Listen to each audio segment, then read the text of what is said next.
Hello everyone, welcome to WBPSC The Success Strategy by An Academy। আজ Indian national মুভমেন্টের the partition of Bengal যে পর্বটি চলছিল তার সেকেন্ড পার্ট ওভারঅলে পার্ট 27 নিয়ে আমি ডিসকাস করব।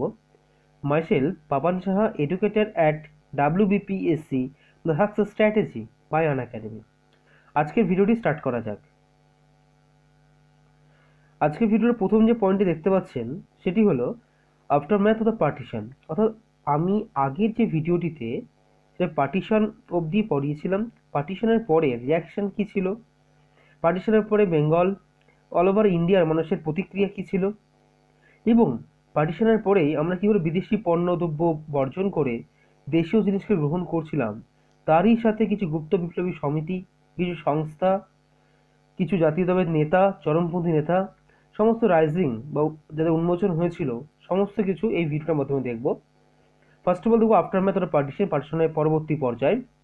প্রথম যে পয়েন্টটি সেটি আছে the partition provoked the great resentment and hostility in Bengal. অবশ্যই এটা তুই গ্রেট প্রভোক করেছিল, মানে সে মানুষগুলোকে উত্তেজনা করেছিল বা তাদেরকে এই কাজটা করতে বাধ্য করেছে। কী কাজ করতে?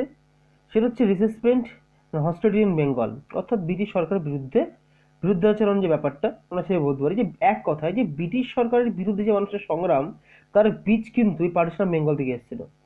It was clear to the Bengal Congress and patriotic Indians in both Bengal elsewhere that Karjan's motive was to crush the increasingly loud political voices. সেই সময় তৎকালীন কলকাতা ওরিয়েন্টেড বা বাংলা থেকে যে ব্রিটিশদের বিরুদ্ধে, ব্রিটিশদের এগেনস্টে যে ইয়াং জেনারেশন শিক্ষিত সম্প্রদায় অল ওভার বেঙ্গলের মানুষরা যে আওয়াজ তুলেছিল, তারা সেটা ভয় পেয়ে গেছিল। এই কারণেই বাংলাকে ভাগ করে তাদের শক্তিকে, সাংগঠনিক যে শক্তি, ওভারঅল যে শক্তি, সেটা কিন্তু দুর্বল করে দিয়েছিল। একটা কথা আছে না, যে সবাই মিলে যদি কোনো কাজটা করি, এটা ধরুন এখানে 10 জন আছে, একটা কাজ করছে, কোনো কারণে তাদের ভাগ হয়ে গেল, তারা হাফ হাফ দুটো দল গঠন করলো, তারা কি হলো, তাদের সাংগঠনিক দুর্বলতা চলে আসলো। বোঝা গেল জিনিসটা? তো যখন এই আমাদের বঙ্গভঙ্গ ভাগ হলো, তখন আমাদের এখানে রাজনৈতিক আর সাংগঠনিক যে দুর্বলতা সেটা প্রকাশ পেয়েছিল। সেটাই ছিল কিন্তু লর্ড কার্জন তথা ব্রিটিশ সরকারের মেন উদ্দেশ্য। ঠিক আছে, আচ্ছা, বলছে but the protest against the partition did not remain confined to the class alone. শুধুমাত্র একটা সম্প্রদায় বা একটা ক্লাসই জিনিসটা প্রোটেস্ট করেনি, অল ওভার কিন্তু প্রত্যেকেই এই প্রোটেকশনে চলে এসেছিল। সমস্ত ক্লাসের মানুষ, সমস্ত শ্রেণীর মানুষ কিন্তু এই প্রোটেকশনে চলে এসেছিল। নেক্সট, এখানে দেখবো যে ওই একই সময়ের ক্যালকাটা সেশন হয়েছিল 1906 সালের, একটা স্পেশাল সেশন ইন্ডিয়ান ন্যাশনাল কংগ্রেসের, এবং যার উদ্দেশ্য ছিল স্বরাজ যে রেজলিউশন পাস করা। এক্স্যাক্টলি স্বরাজ কি সেটা এই সম্পর্কে ডিটেলিং বলবো। Calcutta session 1906 led by the Dadabhai Naoroji, অর্থাৎ প্রেসিডেন্সি কে করেছিল? দাদাভাই নৌরোজি, একজন মডারেট নেতা, তো নরমপন্থী নেতা, বাট তিনি চরমপন্থীদের সমর্থন করতেন। বোঝা গেল? আচ্ছা, ফার্স্ট যে পয়েন্টটা দেখছি এখানে আমরা, the extremist wanted to extend the boycott all over the India. Actual বঙ্গভঙ্গের পরে বয়কট চলছে। বয়কট বলতে বিদেশি পণ্যদ্রব্য আমরা বয়কট করব এবং দেশীয় জিনিস গ্রহণ করব। এই জিনিসটা মডারেট যারা এক্সট্রিমিস্ট ছিল, চরমপন্থী, যারা চাইতো সংগ্রামের মধ্যে স্বাধীনতা অর্জন করা যায়, অর্থাৎ বাল গঙ্গাধর তিলক, লালা রাজপথ রায়, বিপিন চন্দ্র পাল, অরবিন্দ ঘোষের মতো যারা কংগ্রেস নেতা ছিল, তারা চাইছিল এই বয়কটটাকে কন্টিনিউ করতে।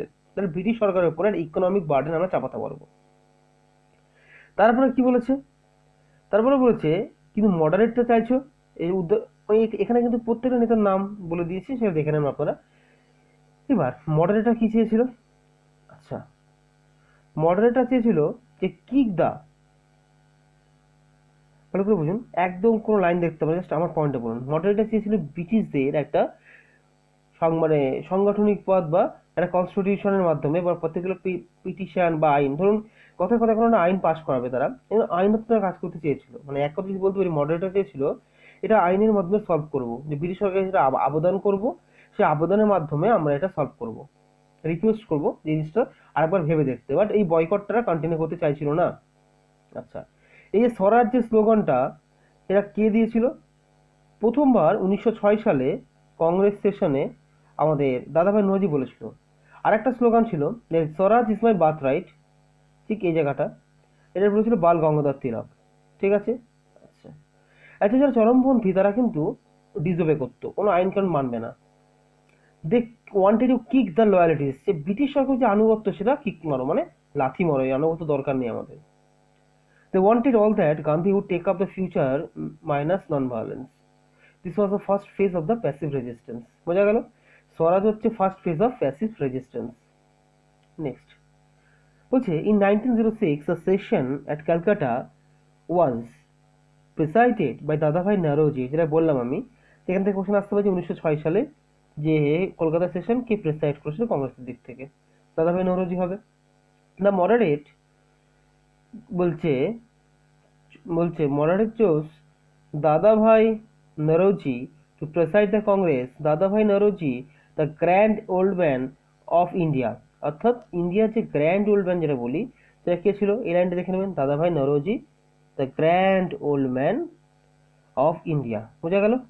আচ্ছা, এবারে বলছে তারা কিন্তু এক্সট্রিমিস্টকে লাইক করতো এবং মডারেটকেও রেসপেক্ট করতো, মানে দুদিকে ছিল।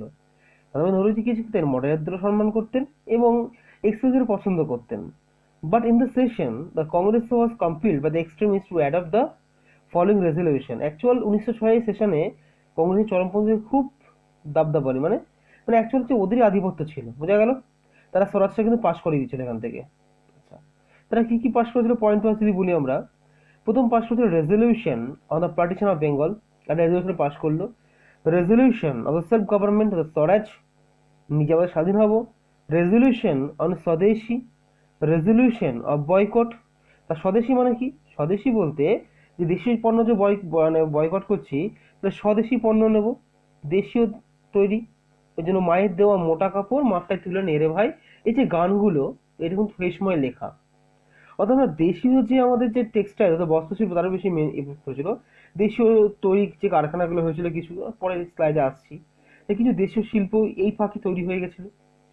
মানে আমরা দেশীয় জিনিস, আজকে আমাদের যে নরেন্দ্র মোদী সরকার বলতে পারি, আমাদের প্রাইম মিনিস্টার নরেন্দ্র মোদী আত্মনির্ভর ভারতের কথা বলেছিল, হয়তো তখন একটা সেই এরকম একটা কনসেপ্ট এসেছিল যে আমাদের তৈরি জিনিস আমরা ইউজ করবো, আমরা বিদেশি কোনো পণ্য তৈরি সস্তা হোক না কেন আমরা যেটা নেবো না।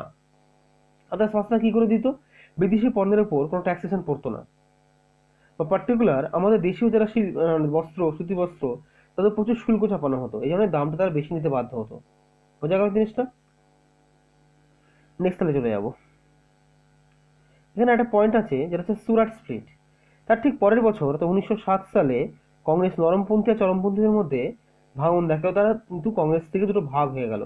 অর্থাৎ আইএনসি যেটা আছে সেটা কিন্তু দুভাগে ভাগ হয়ে গেল, আইএনসি দুভাগে ভাগ, ইন্ডিয়ান ন্যাশনাল কংগ্রেস দুভাগে ভাগ হলো, একটা চরমপন্থী একটা নরমপন্থী। চরমপন্থী কারা, যারা এক্সট্রিমিস্ট ছিল, তারা আবেদন নিবেদন পছন্দ করতো না, তারা ডিরেক্টলি সশস্ত্র সংগ্রাম করতো। তারা কি চাইতো, তারা চাইতো কি সংগ্রাম। বোঝা গেল জিনিসটা? তারা কিন্তু সংগ্রাম চাইতো। আর যদি বলি সংগ্রাম যারা চাইতো, তারা যে মডারেট, তারা কি চাইতো, প্রে পিটিশন অর্থাৎ আবেদন নিবেদন করে কিছু আবেদন মাধ্যমে করবো আমি জিনিসটা। তো একটা সুরাট স্প্লিট সম্পর্কে আমি বলবো। কি বলেছে, the moderate and extremist were working together for the Bengal movement. হ্যাঁ, প্রথম থেকে কিন্তু এই মডারেট এবং এক্সট্রিমিস্ট চরমপন্থী নরমপন্থী তারা কিন্তু একসাথে কাজ করেছিলেন এই পার্টিশনের অফ বেঙ্গলের বিরুদ্ধে। The extremists were the view that the movement should be expanded and should target the government. তারা এক্সট্রিমিস্ট তারা চাইছিল এই মুভমেন্টটাকে আরো কন্টিনিউ করতে এবং গভর্নমেন্টকে পার্টিকুলার টার্গেট করতে, মানে ব্রিটিশ গভর্নমেন্টকে। The moderate leadership which was invited to see the process of administrative reforms by the British felt it would be dangerous to rouse the British at this time. মডারেটটা বলছে এই সময় ব্রিটিশদেরকে রাগানো, ব্রিটিশদেরকে উত্তেজিত করে দেওয়া কোনো কিছুর বিরুদ্ধে, এটা কিন্তু খুব একটা ভালো হবে না তাদের মতে, এটা at this time ঠিক হবে না। Both sides thus viewed each other as enemy. এই সময় কিন্তু এই কমিউনিস্ট নরমপন্থী চরমপন্থী তাদেরকে তারা ভাবতো যে আমরা একে অন্যের যে মতাদর্শে আমরা পুরো অপোজিট ফেজে আছি, মানে একে অপরের শত্রু মনে করতো। বোঝা গেল? The extremist leader Tilak and the moderate leader Gokhale wanted to avoid splits as they knew that divided Congress could easily subdued by the British. Gopal Krishna Gokhale যে মডারেট লিডার ছিলেন একজন এবং এক্সট্রিমিস্ট লিডার ছিলেন তিলক, এর দুজনে কিন্তু চাইছিল না কংগ্রেসটা ভাগ হোক, কারণ জানি একটা ছোট অর্গানাইজেশন হয়ে গেলে দুটো বড় ইজিলি কিন্তু আমাদের ব্রিটিশ সরকার ইজিলি কিন্তু সেটাকে কি করতে সাবডিউট করে দেবে, অর্থাৎ পিছিয়ে মারবে যাকে বলা হয়। খুব সহজে তাদের এগেনস্ট চলে যাবে। কিন্তু যদি এটা টোটালটা একটু যদি বড় একটা অর্গানাইজেশন থাকে, সেই ব্রিটিশ সরকার একটু ভয় পাবে। বোঝা গেল জিনিসটা? আচ্ছা, তারপরে বলেছে যে but they had to kneel before the other leaders of their factions. Finally on 1907 under the presidentship of the Rashbehari Ghosh the party split in Surat. 1907 সালে রাসবিহারী ঘোষের যে প্রেসিডেন্ট হিসেবে কে বলছিল? রাসবিহারী ঘোষ। এই প্রশ্নটা কিন্তু মারাত্মক ইম্পর্টেন্ট আসে যে 1907-এর সেশনটাতে কে করেছিল। বোঝা গেল? আরেকটু হচ্ছে দেখি স্প্লিট সম্পর্কে। Immediately after the split the leaders of the extremists were repressed by the government. যারা এক্সট্রিমিস্ট ছিল তাদের কিন্তু রিপ্রেশন, তাদের প্রতি অত্যাচার বাড়তে থাকলো। সঙ্গে সঙ্গে faction of was left leader, মানে কেউ কেউ এই চরমপন্থী যে নেতার যে কার্যক্রম সেটা ছেড়ে দিল, অর্থাৎ পুরো পার্টি পলিটিক্স কংগ্রেস তারা পুরো ছেড়ে দিল ভয়ে। Tilak was imprison in Burma, Tilak কিন্তু বার্মাতে জেলে পাঠানো হলো। Aurobindo Ghosh gave up the politics for religion, সে কিন্তু পুরোপুরি পন্ডিচেরিতে চলে গেল, সমস্ত মানে ধর্ম ত্যাগ করে, মানে ধর্ম বলতে সমস্ত কিছু ত্যাগ করে তিনি বিরাগী হলেন কোথায়? আমাদের পন্ডিচারিতে। Pal, Bipinchandra Pal retired from politics, সেও পলিটিক্সে রিটায়ার্ড করলেন। Rajpath Rai went abroad for extended stay, Rajpath Rai কিন্তু চলে গেলেন। তো মেন যারা নেতা ছিলেন রাজপথ রায়, বিপিন চন্দ্র পাল, বাল গঙ্গাধর তিলক, অরবিন্দ ঘোষ, এই চারজনাই কিন্তু পুরোপুরি কংগ্রেস থেকে সরে আসলো। বোঝা গেল? তারপর বলছে স্বদেশিয়ান বয়কট মুভমেন্ট। স্বদেশী বয়কট মুভমেন্ট যেটা আসছিল, যেটা বললাম যে বঙ্গভঙ্গের পর্যন্ত এর সবথেকে বড় মুভমেন্ট হয়েছিল স্বদেশিয়ান বয়কট। স্বদেশী মানে দেশীয় পণ্য নেব, বিদেশি পণ্য বয়কট করব। স্বদেশী মানে কি? দেশীয় পণ্য গ্রহণ করব, বিদেশি পণ্য বয়কট করব। একদম ক্লিয়ার হয়েছে জায়গাটা? দেখে নিই জায়গাটা। Swadeshi movement was the most successful movement of the pre Gandhian era. Gandhian এরা শুরু হয় মোটামুটি 1915 থেকে, যদি ধরি পার্টিকুলার সময় যদি অ্যাপ্রক্স ধরি 1938 পর্যন্ত মোটামুটি করে দেখছিল গান্ধিয়ানেরা মেনলি। তো এই সময় সাকসেস প্রি গান্ধিয়ানেরা মানে 1915 এই এরাতে কিন্তু স্বদেশী আর boycott movement one of the successful movement.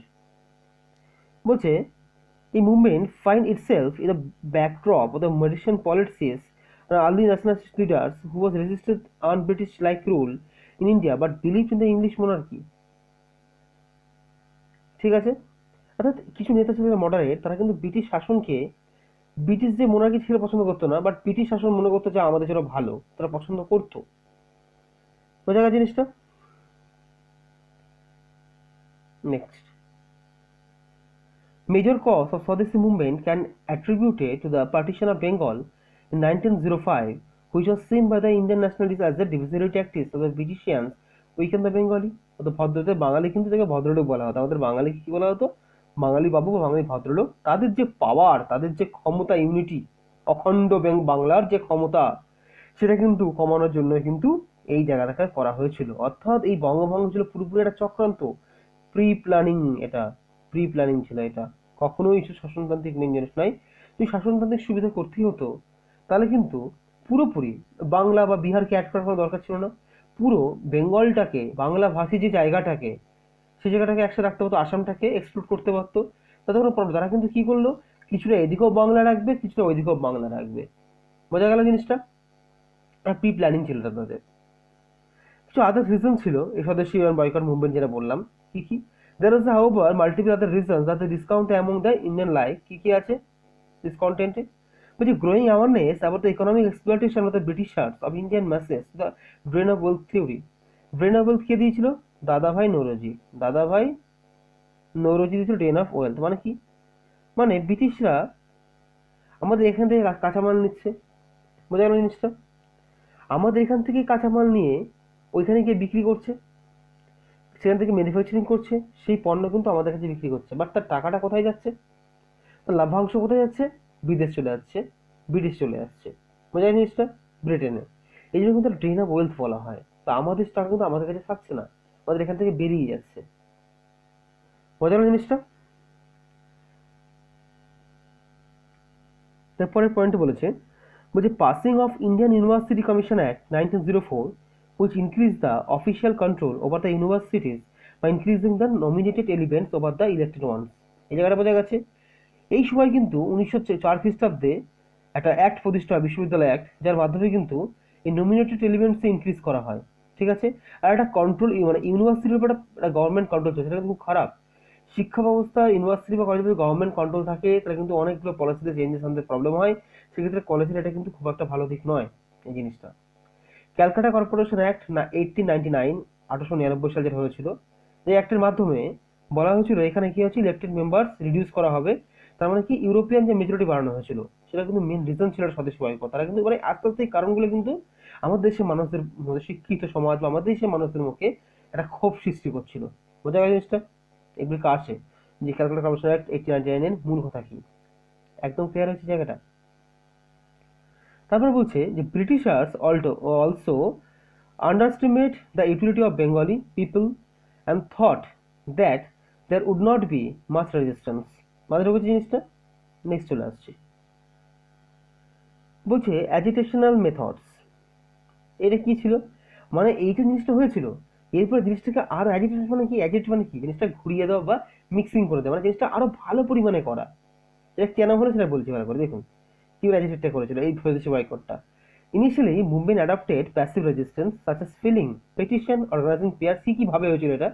প্রথমে পিটিশন হয়েছিল, প্রেয়ার হয়েছিল, মিটিংস হয়েছিল, পিসফুল স্ট্রাইকস হয়েছিল, distributing propaganda and pamphlet etcetera. জিনিসটা বোঝা গেল? Hindu Muslim lead the threads to each other hands to show the unity. এর মাধ্যমে কিন্তু আমাদের হিন্দু মুসলিম একটা ইউনিটি পেয়েছিলাম এই বঙ্গভঙ্গের পরে কিন্তু বোথ রিলিজিয়ান্স। কিন্তু এখন যে ছিল না, তার আগে কিন্তু হিন্দু মুসলিম প্রচুর দাঙ্গা হয়েছিল, তারপরেও হয়েছে, বাট এই সময় কিন্তু একটা ইউনিটি পেয়েছিলাম আমরা। Many people frustrated through the resistance. অনেক মানুষ কিন্তু বাইরে বেরিয়ে এসেছিল এটা রেজিস্ট করার জন্য। Which, however, as the movement gained the momentum, more active from the resistance started to take place in the form of organized and a relentless boycott the English clothes and products and picketing of shops workers, refusing to work for European labor strike, particularly in Bengal. কোথায়? Particularly in Bengal. একদম clear হয়ে জায়গাটা? Next চলে যাব।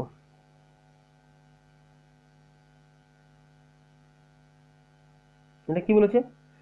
Giving up of Anglo education and promoting the vernacular literature. Anglo education মানে বিদেশির যে শিক্ষা ব্যবস্থা বয়কট করলাম, যেন গিভ আপ করলাম, আর প্রমোটিং করলাম ভার্নাকুলার লিটারেচার মানে দেশীয় ভাষায় যে সাহিত্য সেইগুলোকে। Through the opening of school, school প্রতিষ্ঠা করলো, কলেজেস সাচেস, বলছে কি আছে এটা বেঙ্গল ন্যাশনাল কলেজ যেটা আছে সেটা এই সময় প্রতিষ্ঠা হয়েছিল।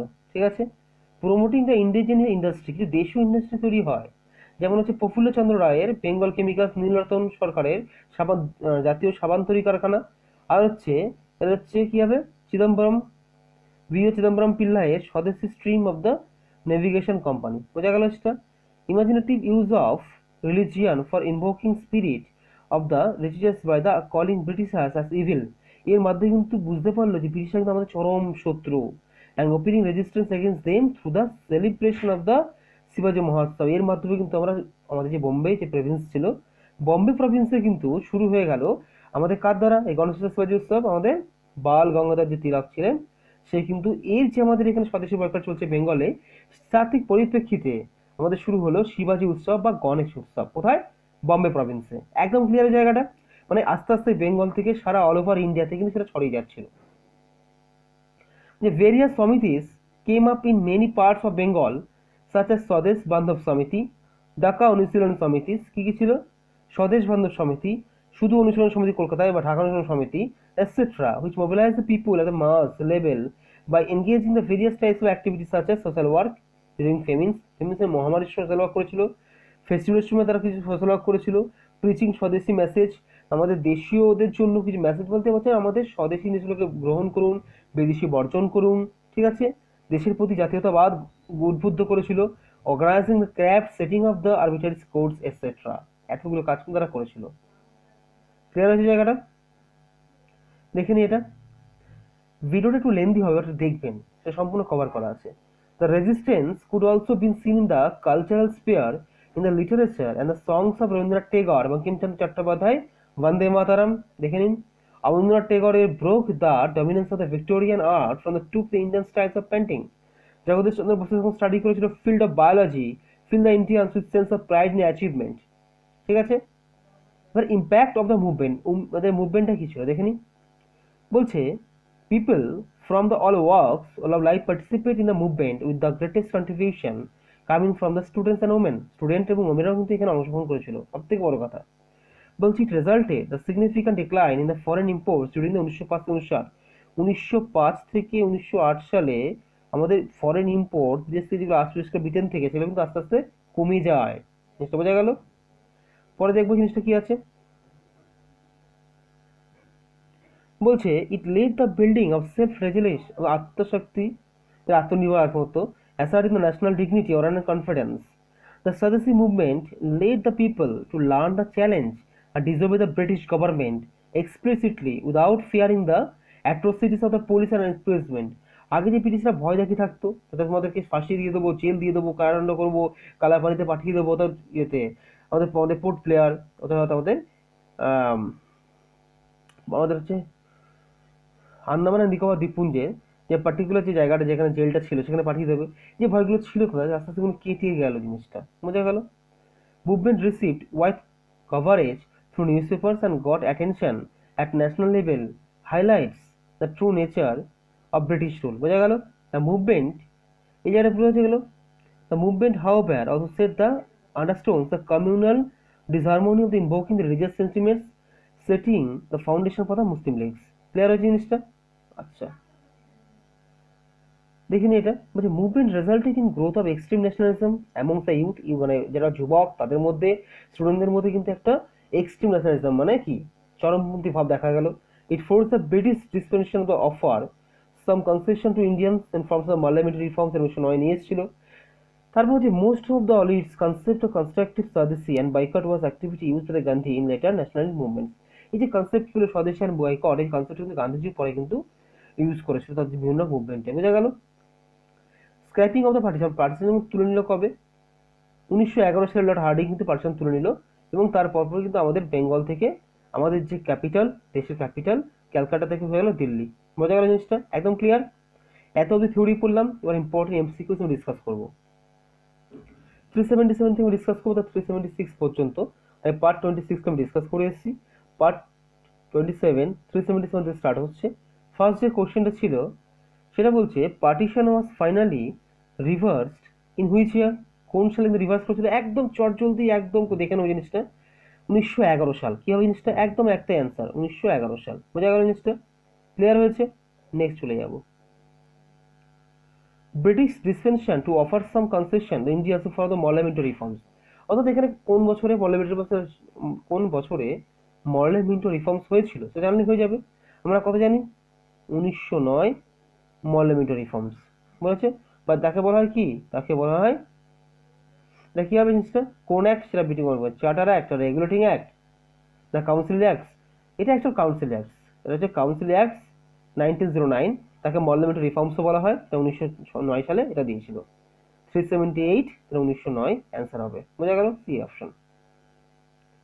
379 the swadeshi and boycott resulted in significant decline the foreign importing during, কোন সময় হয়েছিল? এটা ঠিক বঙ্গভঙ্গের পরে, বঙ্গভঙ্গ ছিল 1905 থেকে, অর্থাৎ এটা এ না সি হবে, কোনটা হবে? 1905 থেকে 1908, এই যে সময়টা পুরোপুরি কিন্তু ব্রিটিশ যে ইম্পোর্ট ছিল সেটা কিন্তু অনেকটা অংশে ডিক্রিজ করেছিল, এটা কিন্তু ক্লিয়ার করতে হবে, বোঝা গেল? 380 কি বলছে? The resistance could also be seen in the cultural spare, in literature and songs of, car car song ছিল? দেখে নিয়ে প্রথম অপশন রবীন্দ্রনাথ টেগর, বঙ্কিমচন্দ্র চট্টোপাধ্যায়, অবনীন্দ্রনাথ টেগর। একটা অ্যান্সারটা অল অফ দিস, তিনজনের গান ছিল, বোঝা গেল? মায়ের দা মোটা কাপড় আঙ্গা থালা নেই ভাই, এই বিভিন্ন রকম জাতীয়তাবাদ গান ছিল, সেদিন গাওয়া হয়েছিল এই তিনজন দ্বারা, বোঝা গেল জিনিসটা? 3 অপশন দেখে নি। Various committees came up in many parts of Bengal after partition of Bengal, এমন একটা কমিটি এক্সাম্পল সাজেস কি কি ছিল? বলছি স্বদেশ বন্ধন সমিতি ফার্স্ট অপশন, অনুশীলন সমিতি সেকেন্ড অপশন, ঢাকা অনুশীলন সমিতি হচ্ছে থার্ড অপশন, তাকে ঢাকা বলা হয়েছে, অ্যাকচুয়াল তিনটেই ছিল। ক্লিয়ার করতে পেরে জিনিসটা? পরের অপশন চলে আসবে, মানে পরের কোশ্চেনে চলে আসবো 382 এ।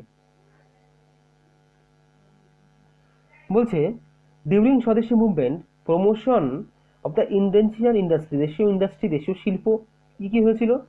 বলছে প্রফুল্লচন্দ্র রায় বেঙ্গল কেমিক্যালস, ঠিক আছে, এটা উত্তর। পিল্লাই স্বদেশী স্ট্রিম নেভিগেশন কোম্পানি, ঠিক আছে। নীলরতন সরকারের ন্যাশনাল সোপ ইন্ডাস্ট্রি, স্বাদেশ সাবান কারখানা, এটা কিন্তু অল অফ দিস হবে, বোঝা গেল জিনিসটা? একদম ক্লিয়ার করতে পেরেছি। নেক্সট চলে আসবো আমি। During Swadeshi movement, it gained the momentum. The more active from the resistance started to take place in form of কোন ফর্মে কিন্তু রেজিস্ট্যান্সটা হয়েছে দেখে নেব।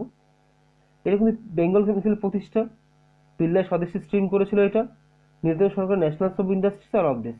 ঠিক আছে, কোন ফর্মে হয়েছিল? তো এইগুলো প্রতিষ্ঠার মাধ্যমে। জিনিসটা অপশনটা কিন্তু একই রেখেছি আমি, বোঝা গেল? সবগুলো হবে এটা।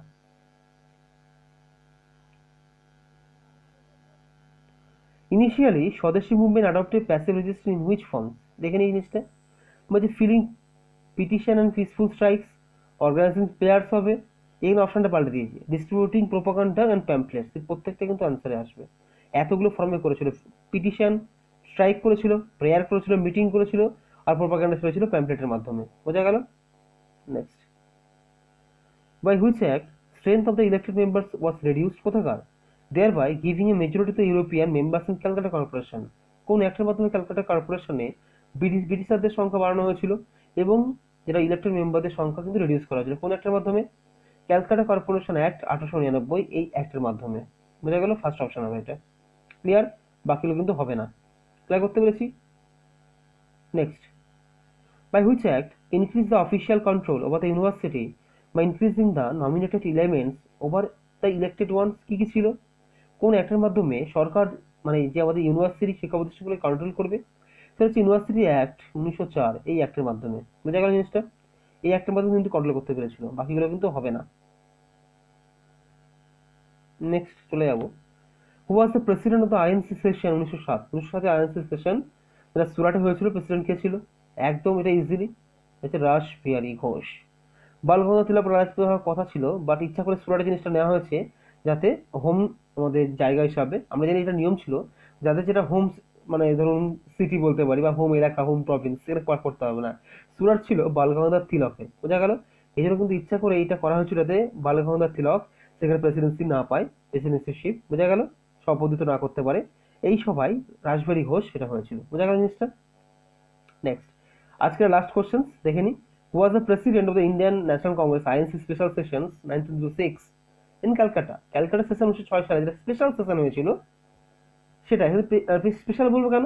কারণ 1906 কিন্তু বেনারসে একটা সেশন হয়েছিল, যেটা গোপাল কৃষ্ণ গোখলে কিন্তু আমাদের সভাপতিত্ব করেছিল।